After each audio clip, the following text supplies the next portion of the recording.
Muy buenos días. ¿Nos han preguntado alguna vez qué deporte genera más lesiones en los miembros superiores y qué estructuras se verán más afectadas? ¿Será el hombro, el codo, la muñeca? Además, ¿qué géneros se lesionarán más? ¿Y cuáles son los tratamientos más comunes que reciben los deportistas? Pues bien, nos cuestionamos todo esto y aquí les mostramos lo que encontramos. Listo, ya para darles un contexto del por qué decidimos analizar este tipo de variable, ya que pues la prevalencia de lesiones osteomusculares en el miembro superior es muy común en deportistas, especialmente en aquellos que participan en deportes que involucran movimientos repetitivos, demasiadas fuerzas explosivas o grandes rangos de movimiento articular. En este caso, deportes como lo son el tenis, el baloncesto, natación, voleibol, tienen en sus gestos deportivos generan una sobrecarga en músculos, tendones y en las articulaciones utilizadas tanto de hombro, codo y muñeca, lo que esto puede derivar en patologías como lo son las tendinitis, las esguinces, los desgarros, las fracturas. En este caso, nuestra muestra incluyó 149 personas en total, entre hombres y mujeres, que participaron en 12 grupos deportivos, como lo son baloncesto, voleibol de piso y de playa, natación, tenis de campo y de mesa, golf, gimnasia, ultimate, deportes de combate y BMX, dentro de los cuales nuestros requisitos para hacer el análisis fueron ser deportistas activos, practicar el deporte por un mínimo de 3 años y haber tenido una lesión deportiva de tipo osteomuscular al menos una vez en su carrera. Dentro de las variables incluidas a nivel cuantitativo manejamos lo que fueron la edad, el número de lesiones osteomusculares en el último año y a lo largo de toda su carrera deportiva, la edad en la que comenzó a practicar el deporte, las horas en las cuales practica el deporte a la semana y la intensidad que la cuantificamos mediante escala EVA. Por otro lado, a nivel cualitativo, incluimos el tipo de lesión osteomuscular, el miembro superior, donde incluimos 5 categorías, la zona del miembro que se ve afectada, los métodos de prevención que han utilizado para evitar este tipo de lesiones, el género y la percepción del impacto de la lesión en el rendimiento deportivo. Por otro lado, también se incluyó el tipo de tratamiento y el grupo deportivo al que pertenecían. Ya en cuanto a las variables cualitativas, encontramos que el 66% de los encuestados pertenece al género masculino y el 34% corresponde al género femenino. De mismo modo, encontramos que los que más respondieron hacen parte del grupo deportivo de rugby y los que menos contestaron de tenis de mesa. De mismo modo, encontramos que la lesión más común es la tendinitis, seguido por la luxación, y la zona que se ve más afectada es la articulación del hombro, seguido por la articulación de la muñeca. Y el tipo de tratamiento más común, un 60% manifiesta que recibe fisioterapia y el menos común son las terapias alternativas y el impacto que los deportistas perciben ante su lesión es moderado o significativo. A nivel de ya las variables que decidimos segmentar en este caso, fue el deporte y el género, qué deporte practicaba más que todo el género masculino. En este caso nos podemos dar cuenta que los hombres prefieren practicar mucho más deportes como lo son los de contacto. En este caso, el 12,8% manifestó practicar rugby. Por otro lado, a nivel del género femenino, encontramos que las mujeres de la muestra prefieren practicar tenis de campo con el 8% respectivamente. Por otro lado, a nivel de las lesiones que se presentan o que son más comunes por cada uno de los géneros, encontramos que a nivel masculino las lesiones más comunes son las luxaciones. En este caso, lo podemos entrelazar con los deportes que prevalecen más en este género, que son los deportes de contacto y de combate. Por otro lado, a nivel del género femenino, encontramos que las tendinitis son las que presentan una mayor prevalencia, con el 31% del 100% de la muestra. Por otro lado, a nivel de las zonas afectadas por cada uno de los deportes, encontramos que dentro de las lesiones más comunes que se encuentran a nivel de deportes de contacto, en este caso la que más prevaleció fue en el rugby, encontramos lesiones osteomusculares a nivel del hombro, con una prevalencia del 21,43% respectivamente. Por otro lado, a nivel de las lesiones en las articulaciones en la articulación de la muñeca, es más común encontrarla en deportes como lo son el tenis de campo y el tenis de mesa. En este caso encontramos una prevalencia del 43% respectivamente. Por otro lado, las lesiones a nivel de la zona de los dedos o de la mano son más comunes en deportes de combate, con una prevalencia del 83% del total de la muestra. Y finalizando con las lesiones de clavícula y mano, dentro de las cuales estas también son más comunes en deportes de contacto. En este caso, donde más prevalecieron fue en el grupo de los deportistas de rugby, con el 38,46% para clavícula y el 40% para la mano. Ya a nivel de qué método de tratamiento se utiliza más en cada uno de los tipos de sesiones, encontramos que en donde hubo más datos como a favor, encontramos que utilizan más que todo fisioterapia para lo que son los tratamientos a nivel de luxaciones, esguinces y de tendinitis. Por otro lado, a nivel de tratamientos para fracturas, se encontró que la cirugía era el más prevalente. Por otro lado, a nivel del impacto de la lesión en el rendimiento cuantificado con la escala EVA, encontramos que más que todo a nivel moderado, los deportistas pertenecientes a las modalidades de deportes de combate y de gimnasia son quienes han manifestado este tipo de impactos en su rendimiento. Por otro lado, a nivel de los impactos significativos, los deportistas pertenecientes al rugby y al BMX manifestaron sentir un impacto de tipo significativo. Ya en cuanto a las lesiones más comunes por cada uno de los deportes, encontramos que las luxaciones y los esguinces y las tendinitis son de las que más prevalecen en deportes como lo son el tenis de campo, el rugby, el BMX y los deportes de combate. Por otro lado, dentro de las lesiones por cada una de las articulaciones, encontramos que a nivel del hombro es donde se presentan más lesiones de tipo como lo son los esguinces y las tendinitis, y a nivel de codo encontramos también más prevalencia a nivel de las tendinitis. Ya pasando pues a las variables pues cuantitativas, tomamos tres principales, inicialmente de cuántas lesiones, perdón, en el miembro superior pues ha tenido desde que comenzó a practicar el deporte. Vemos que la mayoría de personas respondieron que tuvieron una a dos lesiones más o menos, pues ya con esta información nos dio un coeficiente de asimetría positivo, lo cual pues nos da un sesgo negativo. Al haber un sesgo negativo significa que pues más datos estaban inferiores al promedio. Por otro lado, se presentó pues una curtosis mayor a cero, lo cual nos daba pues una gráfica leptocúrtica. Esta gráfica leptocúrtica tenía pues un pico mucho más alto y significa que pues los datos estaban más concentrados alrededor de la media, lo cual pues es 2,9.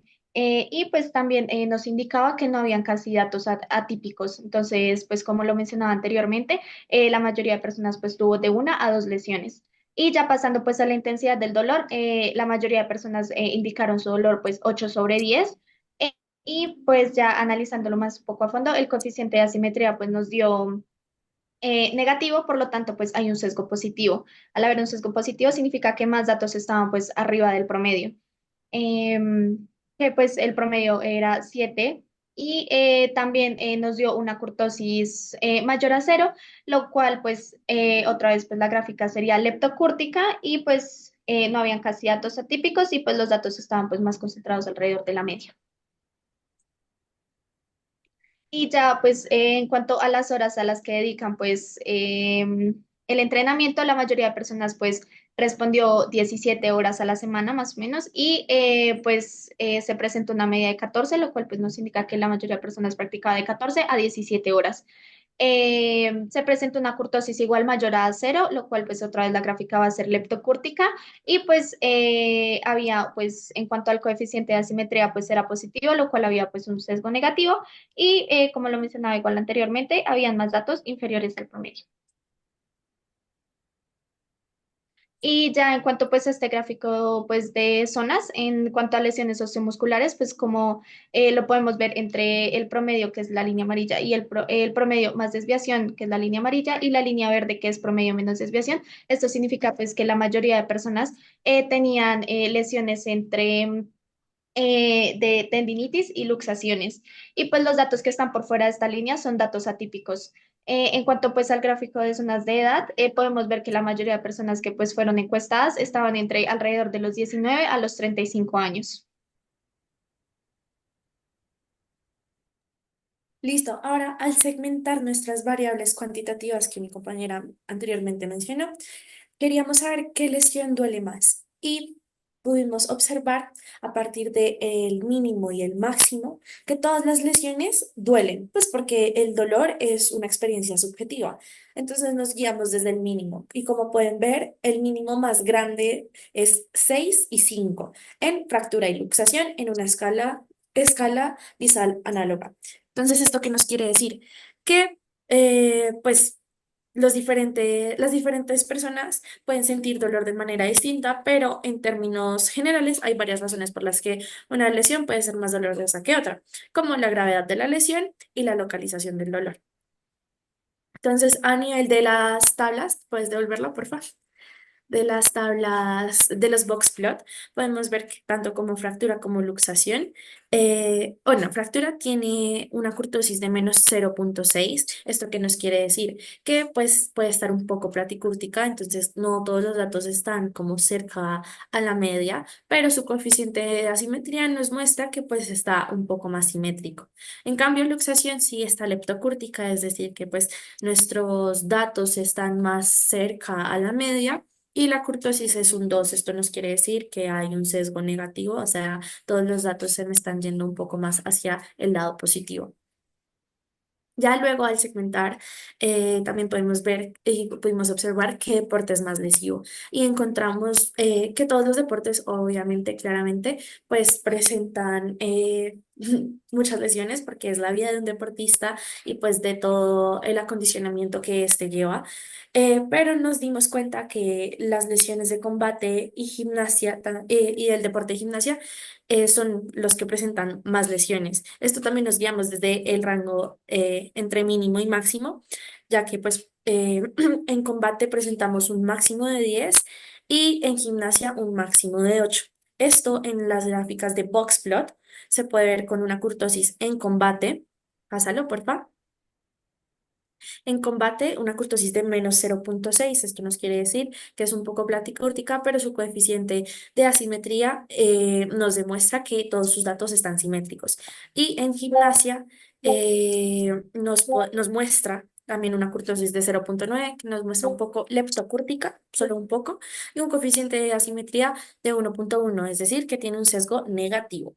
Y también otro deporte que nos dimos cuenta que es algo muy lesivo es el rugby, también guiándonos a partir del mínimo y el máximo, ya que este presenta 8 lesiones más o menos. Eh, y su curtosis es de 1,5, así que en el box plot se puede observar que va a estar un poco más leptocúrtica, todos sus datos van a estar más cerca de la línea media.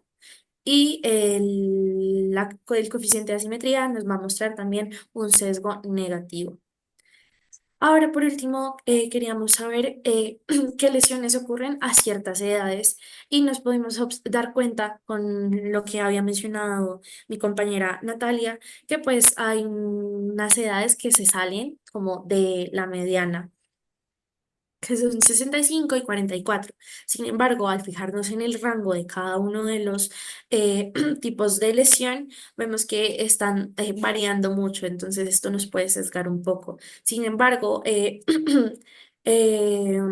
como podemos observar el tipo de lesión que es fractura, esto puede estar relacionado a las características fisiológicas y morfológicas a ciertas edades en cada uno de los tejidos. Es decir, por ejemplo, en fractura la densidad mineral ósea se va reduciendo a medida que pasan los años. Es por eso que las personas adultas mayores son más propensas a sufrir lesiones que, por ejemplo, una persona de 18 años, igual en la tendinitis o en el esguince. Bueno, después de toda esta investigación y todos los análisis de datos, concluimos que se evidenció que en la población masculina se presentan predominantes lesiones como luxaciones y fracturas, principalmente debido a la práctica de deportes de contacto como lo son el rugby y aquellos deportes de combate, que implican un alto impacto. En contraste, aunque las mujeres sufren menos lesiones en comparación con los hombres, en su caso predominaron los esguinces y las tendinitis, especialmente en los deportes como el voleibol y el tenis de campo. Esto podría explicarse por el desgaste articular que se produce debido a los movimientos repetitivos a causa del gesto motor. Encontramos un artículo en el cual eh, buscábamos eh, datos similares o parecidos que se llama Sport Specific Injury Pattern of Expert Person, que es del 2020, en el cual el estudio exploró los patrones de lesiones de deportistas entre los 21 y 26 años de edad en más de 16 tipos diferentes de juegos y deportes. Además, las diferentes combinaciones de análisis dentro de este estudio revelaron que había una mayor prevalencia de lesiones debido a los patrones de deportistas, ya debido a cada uno de sus gestos motores. Y el aumento de la participación de jóvenes en deportes competitivos también se ha observado un aumento en el número de lesiones relacionadas con el deporte. También observamos que el porcentaje de lesiones de los jugadores masculinos es mayor en comparación con sus contrapartes femeninas. Los jugadores de voleibol son propensos a sufrir lesiones en el hombro debido a la participación repetida de movimientos por encima de la cabeza y que el conocimiento de este patrón de lesiones específico de los deportes puede ayudar a los entrenadores, educadores físicos o los mismos deportistas a poder ayudarlos a desarrollar métodos de entrenamiento específicos para prevenir lesiones futuras. Y es así como finalizamos esta presentación de resultados. Muchas gracias por ver.